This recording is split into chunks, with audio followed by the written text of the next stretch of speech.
വിഷയത്തെ പറ്റി അറിവിന്റെ നിധികളായ പുസ്തകം സംശയിക്കുന്ന ഗ്രന്ഥശാലയോട് പറഞ്ഞാൽ തീരാത്തയാണ്. കുഞ്ഞുണ്ണി മാഷിന്റെ ഭാഷയിൽ പറഞ്ഞാൽ വായിച്ചാലും വളരും, വായിച്ചില്ലെങ്കിലും വളരും.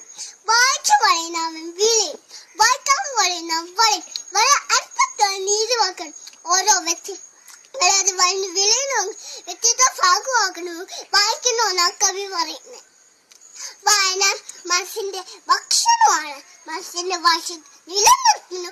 ഒഴിച്ചുകൂടാനാകത്തുന്ന വായനാശീലം ഒരാളെ സംസാരത്തിലേക്ക് പ്രകാശപ്പെടുത്താൻ വായന പോലെ ഒരുക്കുന്ന മറ്റൊന്നുമില്ല. സദാ വെളിച്ചം അജ്ഞാത മതം